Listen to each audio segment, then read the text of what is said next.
आपसे दरख्वास्त है वीडियो को लाइक ज़रूर करें। उत्तर प्रदेश सरकार में इन दिनों कुछ सही नहीं चल रहा है। योगी सरकार के कैबिनेट मंत्री दिनेश खटीक ने अपने पद से इस्तीफा दे दिया है। जल संसाधन राज्य मंत्री दिनेश खटीक ने बीजेपी के वरिष्ठ नेता और देश के गृह मंत्री अमित शाह को अपना इस्तीफा भेज दिया है। उन्होंने ये कहते हुए पद छोड़ दिया है कि वे दलित हैं, इसलिए उनकी बातों को नज़रअंदाज किया गया है। अपने पद में उन्होंने लिखा है कि मैं दलित समाज से हूँ, इसलिए मेरी अनदेखी की गई। नमामि गंगा हर घर जल योजना में नियमों की अनदेखी की जा रही है। ट्रांसफर पोस्टिंग में भ्रष्टाचार हो रहा है। मैं दलित समाज से हूँ, इसलिए मेरी बात सुनी नहीं जाती। मेरी बातों का अनदेखा किया जाता है। मेरा कोई मंत्री पद तौर पर अस्तित्व नहीं है।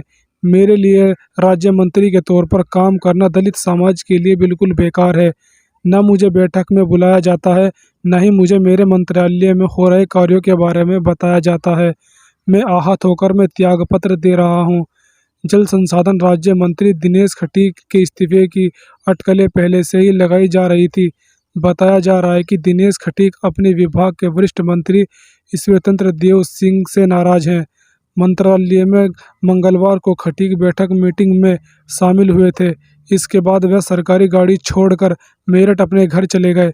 खबर तो ये भी है कि जल शक्ति विभाग में तबादले की उनकी सिफारिश नहीं सुनी गई और काम का स्पष्ट बंटवारा न होने से उनके पास कुछ भी काम नहीं है। दिनेश खटीक ने अपने फ़ोन को स्विच ऑफ कर लिया है। वहीं उन्होंने अपने पद से इस्तीफा दे दिया। कैबिनेट मंत्री जितिन प्रसाद ने तबादले विवाद के बीच अपनी चुप्पी तोड़ी। बताया जा रहा है कि जितिन प्रसाद उनके WD विभाग में काम किए तबादलों से नाराज हैं। नाराजगी के सवाल पर जितिन प्रसाद ने NI से बातचीत में कहा, अपसेट होने का सवाल ही नहीं है। हम जनता की आशंकाओं को पूरा करने के लिए यूपी के CM के नेतृत्व में काम कर रहे हैं। जहां तक केंद्र मंत्री नेतृत्व से मिलने का सवाल है, जब भी समय मिलता है उनसे मिल सकते हैं, लेकिन सभी उनसे मुलाकात का कोई विचार नहीं है।